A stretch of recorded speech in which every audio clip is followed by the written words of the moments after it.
शिव पुराण उमा संहिता अध्याय 12वां जलदान एवं तप की महिमा। सनत कुमार जी कहते हैं, हे मुनि व्यास, इस संसार के सभी प्राणियों को जीवन देने वाला जल है।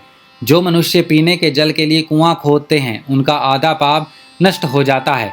तालाब बनवाने वाले पुरुष को कभी भी दुखों का सामना नहीं करना पड़ता। देव, दानव, गंधर्व, नाग और चर अचर सभी जीव जल पर ही आश्रित रहते हैं। जिस तालाब में बरसात का जल भर जाता है उसे बनवाने वाले को अग्निहोत्र का फल मिलता है। सर्दियों में जो तालाब जल से भरा रहता है उसे बनाने वाले को 1000 गौदान का पुण्य प्राप्त होता है। इसी प्रकार हेमंत और शिशिर ऋतु में भरे तालाब के निर्माण करने वाले को अश्वमेघ यज्ञ का फल मिलता है। इसीलिए तालाब खुदवाना पुण्यदायक और कल्याणदायक माना जाता है।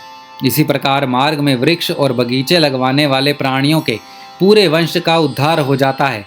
फल फूल वाले वृक्ष बहुत उत्तम होते हैं।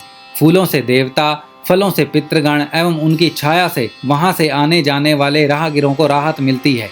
ये वृक्ष सर्प, किन्नर, राक्षस, देव, मनुष्यों को सुख देने वाले होते हैं।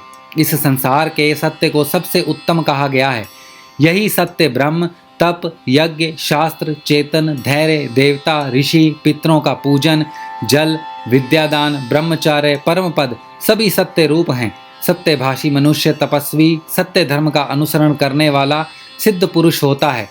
वह विमान में बैठकर स्वर्ग जाता है। सदैव सत्य बोलना ही फल देने वाला है। तपस्या द्वारा स्वर्ग, यश, मुक्ति, कामना, ज्ञान, विज्ञान, संपत्ति, सौभाग्य, रूप और इनसे अधिक पदार्थ होते हैं। साथ ही मन की सभी कामनाएं अवश्य पूरी होती हैं। तपस्या के बगैर किसी भी मनुष्य अथवा जीव को भगवान शिव के परम धाम की प्राप्ति नहीं हो सकती।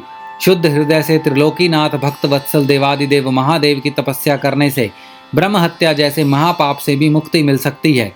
तपस्या ही सारे संसार को सुख और शांति प्रदान करने वाली है। इसीलिए सुखों की इच्छा करने वाले एवं भोग और मोक्ष चाहने वाले मनुष्यों को तप अवश्य करना चाहिए। उमा संहिता अध्याय 12वां समाप्त।